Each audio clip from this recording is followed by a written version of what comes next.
Welcome to the e-commerce leader series, the podcast dedicated to helping founders and COOs navigate the future of online retail with AI. I'm your co-host, Brian Kinghorn, head of growth at Luca, joined by my co-host, Eric Bidinger, the co-founder and CEO of Luca. Today, we're thrilled to be joined by Richie Jones, the CEO and founder at vvast, a leader in the DTC growth strategy and operational scaling space. So, Richie, thank you very much for being here with us today. Before we dive into our main topic, could you give our listeners a brief introduction to you, your background, and what vvast does? Yeah, sure. Thanks, Brian, and thanks for having me on. I'm basically the CEO, founder of vvast, and we've been just coming up to our 9th birthday in March. So this March coming is going to be our 9th birthday. And what we are is a D2C e-commerce acceleration business. And we tend to work with, we've got a bit of a penchant for lifestyle US type brands. So we've been working with the likes of Stance. There's some of the VF portfolio, quite large lifestyle listed US brands. And historically, we've been developing our own Shopify theme on the Shopify platform. It's just enabled us to be able to have a standardized playbook in terms of how we can engage US brands and specifically sort of help them navigate the challenges of operating in the EMEA territory. A lot of your favorite topics like GDPR, privacy, legislation, all those kind of things. We've got that really nailed, along with our wider tech stack and a really expert team. Big shout out to our vvast team who are listening. Nice one. And so you said you've been on the go 9 years now. What initially inspired you to start the business, and has it changed over that 9-year period? Yeah, so the initial inspiration was I just observed how poor the brand direct to consumer user experience tended to be. So if you think back, 9 years ago in dog years, e-commerce land is a long time ago. But 9 years ago, I mean, there's still brands really kind of scrabbling to deliver decent direct to consumer brand experiences. And I think when I say brand experiences, that would be simple things like next day delivery, seamless, frictionless ability to convert, those simple things like that. And even just keeping the best sellers in stock. It was really apparent to me that they did really well servicing their wholesale accounts, and the wholesalers would often be winning the clicks, so to speak, versus their own direct to consumer actual operations. So I spotted this big gap in the market, and thankfully discovered Shopify around about that sort of time as well, and was able to approach brands who were historically tending to trade using the traditional kind of wholesale channel or retail channel as well. We just didn't have a clue about how to set up direct to consumer, specifically in Europe as well. So the inspiration was to build a standardized way of bringing these brands to market at big scale. And what we sort of pioneered back then was a full service solution as well. So it wasn't just the design and build of the websites. We also did the online marketing, the merchandising, stock control, the warehousing, all the way through to the more tedious things around customer service, returns, the whole end-to-end solution basically. And we've done that really successfully to the tune of 200 million GMV the last 5 years. So it's a good sort of chunk of user cash and revenue that we've captured in that time. Nice. And I'm sure, obviously, all those services you've listed there that you do for brands, I'm sure over the years, it takes us on to our topic and today. I'm sure when you started, there was no such thing as AI or AI that we know now. So bring us up to current day and how AI does play a part in your business. Obviously, there will be operational stuff from your side running your own business, but then there'll also be obviously the front-facing AI side of it for brands as well. But in regards to initially talking about your operation, of vvast, where have been some of the operational bottlenecks that you've encountered, and then how has AI helped you with those? Yeah, I think one of the biggest challenges, which is what we're hearing left, right, and centre with AI in general, and the bottlenecks for experiences, is around the classic one with data. So because we work multi-brand, and we all know there just seems to be no standardised way of categorizing our data sets basically. So every single brand we work with has a different way of reporting on, right the way through to how they are listing the stock item itself at SKU level. right down to composition and all those issues around lack of standardized size breaks, all that kind of stuff. That's one of the big issues. And then the other one is also around, believe it or not, reporting. So the inconsistencies between brands about how they want to report. So whether that's invoiced sales or demand sales, which is the really obvious one for the finance team, versus simple things around retail weeks, 554, 332, all those sort of standard things you get in the sort of more normal things you find in retail reporting, especially. A lot of these things are non-standard across all of these brands. And I think what we've done by defining our playbook and getting this in effect, we've documented the whole process. We can now be pretty sure that we can deal with some of the bigger kind of curveballs that are encountered with engaging with different sorts of brands. But I think going forward from an AI point of view, having that data set standardized as much as possible is going to be absolutely vital, as we all know, with the future of agentic shopping, all the rest of it. The only way agentic is going to work is if there's a decent data set. So I think I'd say data is probably the single biggest opportunity that we've been deploying AI on. It might just be simple things like standardizing lookups, that kind of stuff, to fit a certain template that we've got in mind. And I think the next bit that we're working on now is one of our secret sauce elements to what we do is the optimization around merchandising. And I think when I say merchandising, I'm not talking about virtual merchandising or VM. I'm talking about more the optimization of things like buys, sell-through rate, product fragmentation, all those key things that a lot of the smaller retailers, say the mid-market, 100 million US turnover type ones, are just really missing an opportunity on, and there's big gaps to kind of optimize that. So that's a big part of where we're now pushing a lot of our resource towards. Nice. Yeah. And in that process, Richie, of no data standardization issues with reporting, what tools are you currently using, and what did you wish existed today that would make your life easier? It's such a good question. I mean, the shocking thing is, which I'm sure you guys have encountered, is just how much spreadsheet-based work still exists that's out there. So there's a comfort zone, probably primarily coming from finance departments. A lot of this stuff still sits in static spreadsheets that are just cyclically repeated every single season, or if it's an on-demand product, just constantly used that way. And I think probably the biggest thing is freeing some of that data from a spreadsheet. I think that's probably the thing, and turning it into a dynamic reporting tool. So we've done that at scale historically with Power BI, but we migrated over to Looker about a year ago. And just because of flexibility and also cost, I think, dare I say, Power BI has probably fallen behind a little bit in terms of its pace that it's moving at and how AI ready it is. So I think freeing some of that data that historically has been siloed and joining it up with other data sets that sit in siloed contexts and stuff. And I think there's just opportunity around joining your merchandising and sell-through rate data up with the buying team, for example, so that you can react, not just be looking at those best sellers, looking at what the long-tail opportunity is on replenishment, especially. And there's a lot of talk out there around trying to listen for the really subtle signals in the market. And I think AI is a particularly powerful tool for picking up on those very subtle signals, especially with fashion retail as well, that are often indicated not in that one season. It could be 2 or 3 seasons away, where whether it's a colorway or a really simple sort of trend shift that could be tipped off within the AI tool that would give you more of an idea of what your next buy should look like. And also push back to brands, or retailers could use that same data to push back to a brand saying, there's a clear trend that's coming. Are we ready for it? Have you got, is your design team on it in terms of being ready for that, really? So I'd always say it's that subtlety of what AI will be able to pick up, that us as these massive data sets that we're working with, we might miss that opportunity.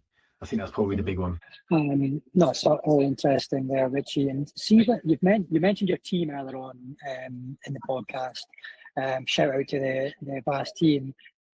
What does that team look like? How many are there?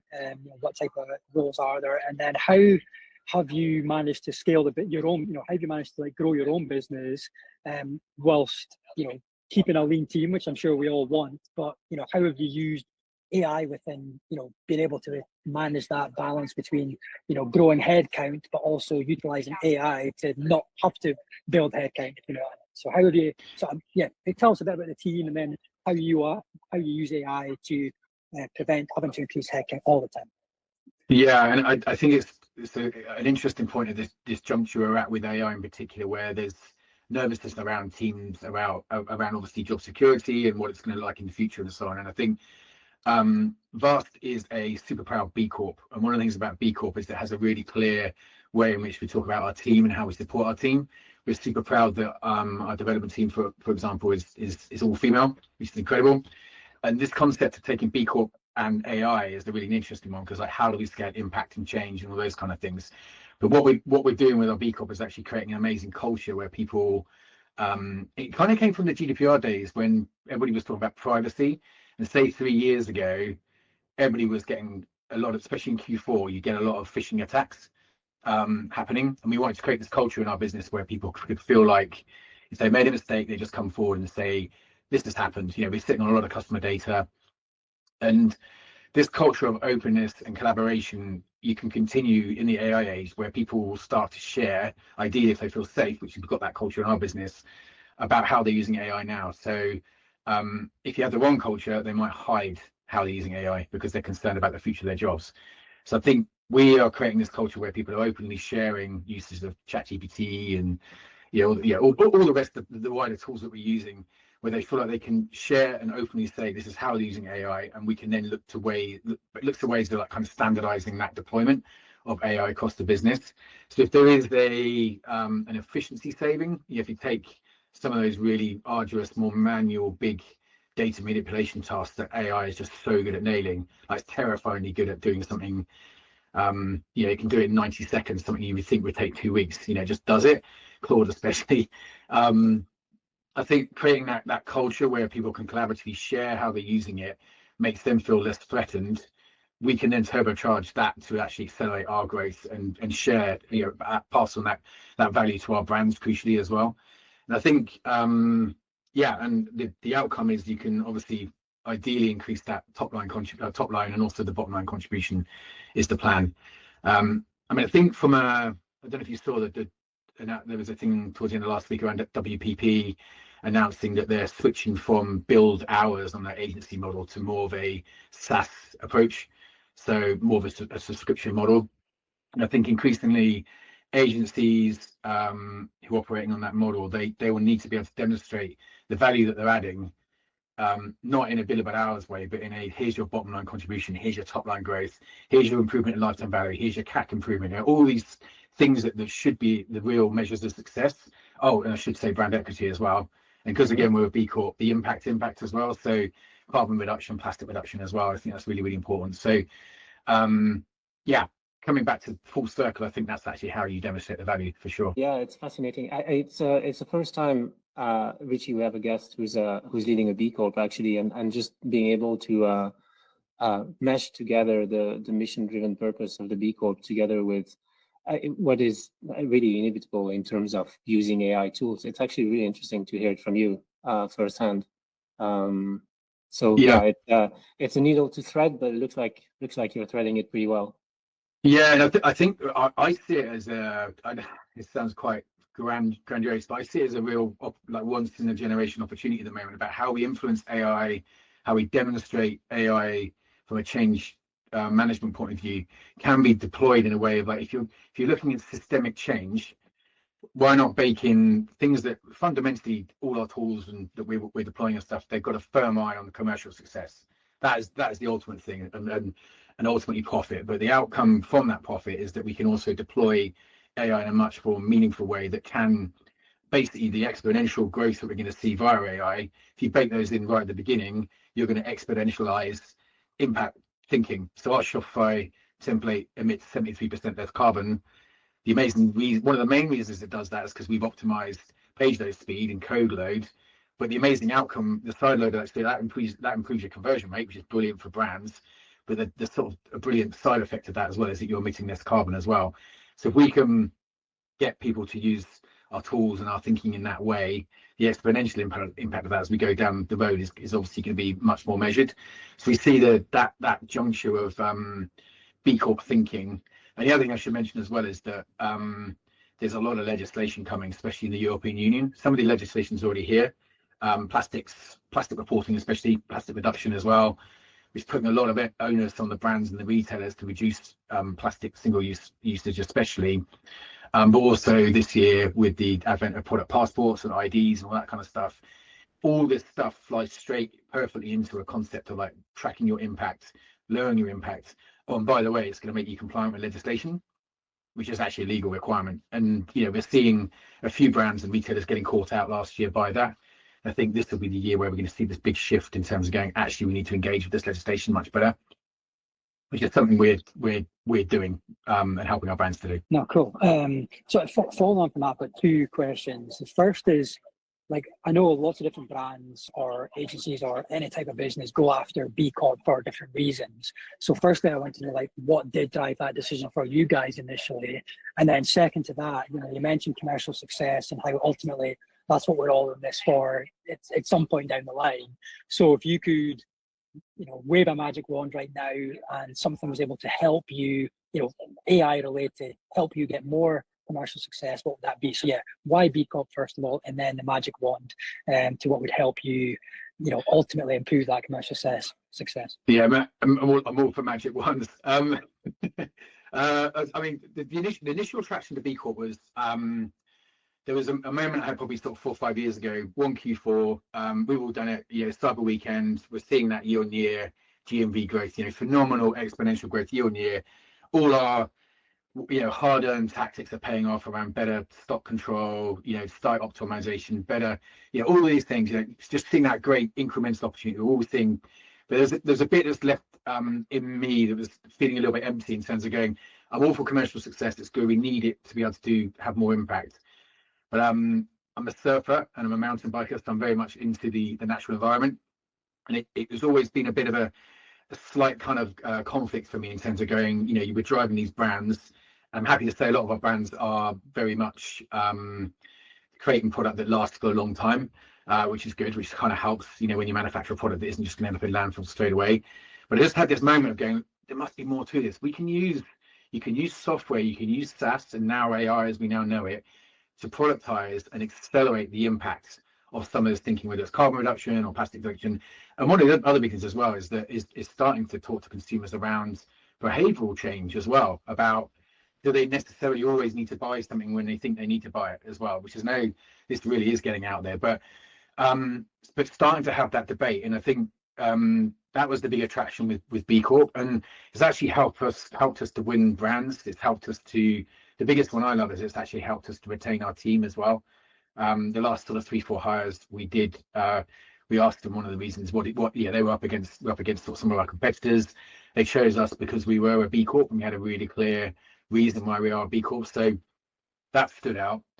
Brian, sorry, you have to tell me your second part. Oh yeah, the magic wand. Okay. So, and what was the specific thing around the magic wand? Just if you, like, obviously you've mentioned various different AI tools, adoption of it from the team, that it sounds like, that it is pretty relevant in your business and it's getting used a lot. But if you could, use that magic wand to help you improve your business from either like an operational efficiency perspective or just for that commercial success, what would you be looking at, whether that's a tool or whether that's the way people use it? What would help you and your business with that magic wand? Yeah, no, cool. So we have, one of our company values is basically using R&D relentlessly, and we all know we're in this sort of slight arms race. Who are we racing against? It's one of the challenges as well, because it's really hard to define who our competitor set is. Sometimes it's the consumer itself. We've got to convince them it's a good idea to buy the product. I think where we've probably done the best around relentless R&D is this concept of moving a lot of these manual things to machine. And I think the most obvious thing is the thing I referenced earlier around manual tasks that are being done in Excel. When we first started vvast, because we were bootstrapping in the early days, it makes me shudder now, because around on a Monday you do your standard e-commerce reports that we all do. You have your weekly short term, how did we do literally in the last week? How did that campaign go? What's the channel reports? What was our CAC? All that kind of stuff. And then quarterly, monthly, and then annual planning, smart objectives. Had this sort of standardization of your reporting in general. And I think one of the best things we did was moving, because again, in the early days, it was so Excel based, spending pretty much most of the business was tied up with reporting on these manual tools, exports from Shopify, exports from return system, whatever it was. And I think the automation of that into initially sort of business intelligence dashboard, as I mentioned earlier, and then crucially freeing up the team going forward to be able to go, instead of spending time on reporting with just manual data, let's look at what insights are in that actual report and then make those recommendations to the brand. And then it goes into this really interesting world of where you start, because we're on a performance model historically with our brands, you start to get these lovely little nuggets of insight, because some of our brands are, like I mentioned, they're quite lifestyle orientated. Being in the Northern Hemisphere, they're quite weather sensitive as well. So you're going to get these periods of heat waves in certain parts of Europe at certain times that lead to certain types of categories selling more than others. So when you're doing annual reporting around, I don't know, let's just take your paid media spend, for example, being fixed to standardized budget windows, you're going to, if you just stick to what your target is based on what your spend is, you're going to miss the opportunity of when your media is the cheapest and when there's a bigger volume opportunity, for example. So using data and having reporting where the team actually have time to look at that data, as opposed to just sending a report and leaving it to the brand to get this insight, there's been a big unlock.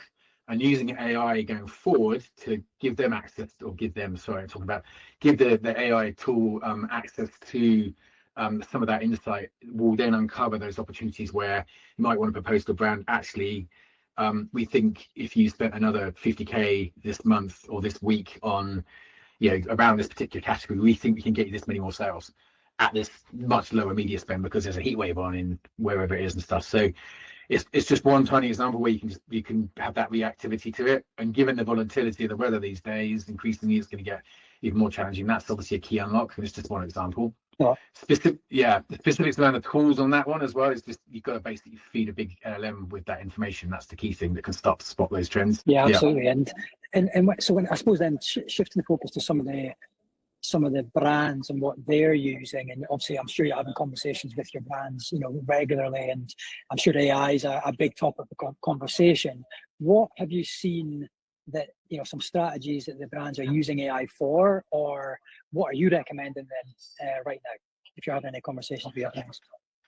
Yeah, I think so on the brands themselves, I think they are, I'd say on the creative side of things, there's definitely optimizations happening where historically they would have spent a lot of money on creative around, especially when I say creative, I mean the actual paid media creative especially.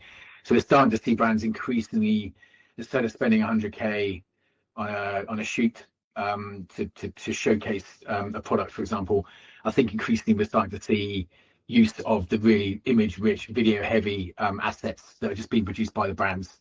So I think, I think, I'd say maybe Q4 last year was the first time we've really seen some of the brands using that at scale, and starting to deploy variant testing at that stage as well. What form, what length form ad is going to work best, showing feature types to different cohorts, that really granular optimization that you can do. That wouldn't make sense to do it manually because you wouldn't get the return. I think maybe Q4 last year was probably the first year we really saw that happening. It was the big one, but I think as well maybe around the trend spotting and product planning, increasingly there's probably an AI component within that as well, and looking for variants in existing lines as well, whether it's an additional colorway or a real simple addition to an existing product that would suddenly make it more valuable. And I think off the top of my head, an example recently of that would be obviously with the exploding trend around people taking water bottles everywhere. I think we got one of our brands, which is a backpack brand, added a water bottle. There you go. added a water bottle pouch to the exterior of their backpack pretty quickly, and actually rushed it a little bit to get it in the season because there was such a trend that happening as well. So I think picking up on that much sooner as well is another example. And the traditional signals of Google searches just aren't there anymore. It's more They are still there, but they're not as, the volume isn't as what it used to be. So you have to look for all the other signals, mostly on the social networks, to see where that is. And again, AI is the only thing that could probably pick that up because they are so subtle. So I think that's probably the big piece. And then the only other one is I definitely know of our brands using AI to protect their brand as well. So increasingly spotting, particularly on the marketplaces, the likes of Amazon, for example, spotting when the counterfeit side of things is emerging really, really quickly, and having a sort of standardized toolkit to chase after that counterfeit quite quickly before it becomes a bigger issue. And I know on the marketplaces in particular, that's a real challenge. And you know, the scale of the marketplaces as well, because Amazon, yes, it's big in the UK, but it's, go to France, it's tiny, right? So you've got to find the different marketplaces that are nuanced in the different countries as well, and that in itself is a massive, you know, brand protection is such a massive challenge to see now. Yeah, and then so taking all that, then what would be your like biggest piece of advice to any e-commerce leader? So that's either on the brand side or, you know, agency side, tech partner side. Like, what is the biggest piece of advice you'd give to any e-commerce leader on implementing AI within their business to improve their, you know, operational efficiency? Yeah, the first thing I would say is don't ignore it. There's a lot of people doing that at the moment, head in the sand potentially. This thing is coming. Be in no denial that AI is here and it's going to have a fundamental impact on all businesses we know. E-commerce is going to be profound, but with that comes a huge opportunity. And I think the brands that are more open about how AI is being deployed is an opportunity there as well to grow consumer trust as well. And that all goes back to that whole wider data piece as well. And I think what I would say to e-com leaders out there is get documenting in terms of what your processes are in the first instance and look for opportunities. I mean, some AI tools that are out there are dressed up as automation, which is probably the slight joke on things sometimes. Some of the tools out there are just automation, as we know, but the next stage of automation is then to give that automation a bit of autonomy to actually do some of those really simple tasks for you that would speed things up really. So number one thing is document your processes, and engage your team and find out how that your team will be using AI, and it's whether it's just a simple check, they're checking spellings via ChatGPT or wording or whatever it is. Get a bit of an internal audit on how AI is being used, and then get an understanding of if there's a pocket of success in one part of your team, could that then be deployed in other parts of your team as well? And then start to come up with a bit of an AI roadmap on like how automation could help. How could some of that manual resource be redeployed in a way that's more useful? Maybe it's more time with the brands, you know, that's the ultimate. Find out what they need and what they're doing and all those kind of things. So those are probably my earliest things I'd recommend. And then just fundamentally audit about where AI is being deployed. Is it actually adding value? And I think the one I was screaming about on LinkedIn 2 weeks ago was around the bike brand Specialized, and all respect to Specialized, really good bikes, by the way. They had that big sort of hoo-ha around publishing a road bike on their homepage that had a rear derailleur and a front block actually AI'd onto the front of the wheel. And it's simple things like that. That's a premium bike retailing for 20,000 US, and they can't get the picture right, you know, and that's where AI has gone just a bit too far, you know. And look, we're in the early days. We all know there's this teething, and you know, we're going to laugh about this in 10 years, you know, because it'll be nailing it, right? But those little subtle things around a brand of that scale that is so good. They're bikes. I mean, maybe there isn't a derailleur on the front, but I know for a fact there isn't, or a block as well. So, you know, it's things like that. You just go, no, just take your time, get it right, but have the checks and balances. I mean, we as a business have gone through the mill ourselves in terms of making sure we've got good QA before we go live with a big campaign and stuff. Don't remove the QA. Don't let the AI be the QA. That's the big thing. Same goes for your code as well. I mean, there's obviously lots of high profile examples of giving a bit too much autonomy to the coder that when eventually you'll be able to, but not quite yet. I think that's probably the big thing I'd say. Okay, awesome. And picking out one point there, you mentioned about autonomy. So let's look ahead now in regards to like autonomy on decision making, as an example. So let's say 3 to 5 years, looking ahead, what role do you see AI playing in that like autonomy decision making? Yeah, and I guess it'll be I've got 2 young kids, so I think the way it works, with those guys is you build up trust and you demonstrate that they can do tasks, and after a while you let them do it more and more. You still perhaps check in occasionally, and I think it's a dangerous game, obviously, comparing AI to my kids, but I think we're in that early sort of teenage stage, really, maybe with AI in some senses. So just checking in on how it's being deployed, and if it's a fundamental big campaign launch, check it, have that sign off. I think that's the big thing. I think that's the example with the bike company Specialized was particularly painful because it was a big campaign they were doing there as well. So I think it would be have routine checks, and if it's really important, and if they're mission critical, especially things like product buys, that kind of stuff, just really have almost levels of checking that you do until you've got that proper confidence. To be fair to AI sometimes as well, I think the data we give it as well, some of the prompts that we give it, there's no wonder it comes out with stuff that isn't quite right, because we're prompting it on horrendous data set, sometimes because it's pure laziness as well. So really focused on making sure that we're feeding our diet a decent diet, not just giving it data that's come from the bin, so to speak. Yeah, this is what we always tell people. I mean, look, you're inviting into your team a PhD level person who is a jack of all trade in everything that's relevant to your business. It's day one, and you're saying, "Here you go, amaze me, wow me." It's hard. I mean, if you don't give context, if you don't give some guardrails, if you don't give some indication of the expectations of what you're, looking to see in return, I mean, it's difficult to wow. Yeah, definitely. Yeah, no, absolutely. And it is, and it's asking questions back to it is the key thing. Yeah. Don't think people do stress testing it and pressure testing it as well. Yeah, and it's actually an interesting discussion as well, because from an impact point of view, we're focused on our use of AI and carbon, all the rest of it, and we're trying to strike this balance between asking AI to demonstrate its reasoning, how did it get to that point, but at the same time without wasting loads more carbon explaining how it got to that point. There's a sort of balance there, So we're keen to kind of develop almost a kind of standard of how we can do that, so it doesn't go this big protracted thing that this is how we got to the answer. There's just a few little measures that it might have got to be able to save time and energy to at least tell you something about how it got to it. That's the thing. Nice. And so I suppose, like, where, in regards to vast in the next 5 years, what's the vision for the next 5 years? Yeah, so we've identified, going back to that kind of impact point, we've operated as a fairly boutique business in some senses. We work with some very, very awesome brands at scale. We're very choosy about the brands that we take on.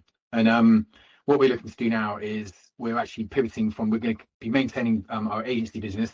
We're also pivoting into a full-blown SaaS/AI business as well.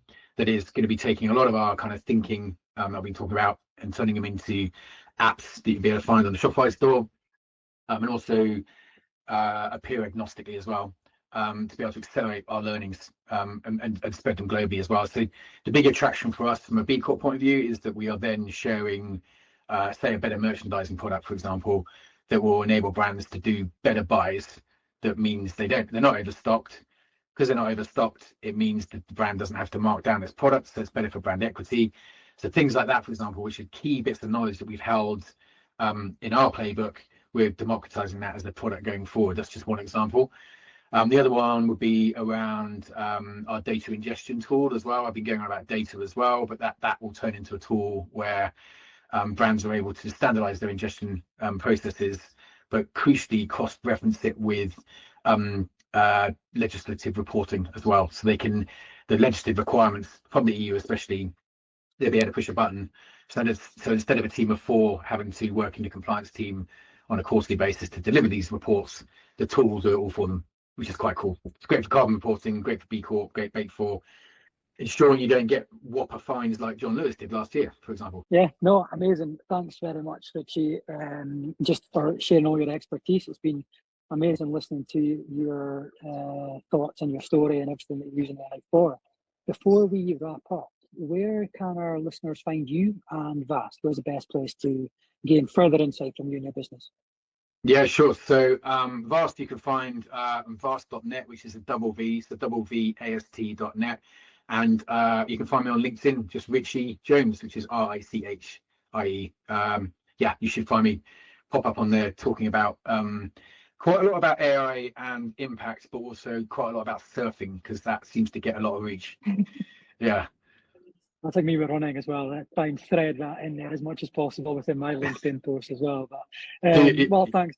Yeah, Richie, it's been an absolute pleasure having you on the e-commerce leader series. Thank you for a fantastic conversation, and we'll catch up with you all next time. Thank you. Thanks for having me. Thanks, guys. Thanks.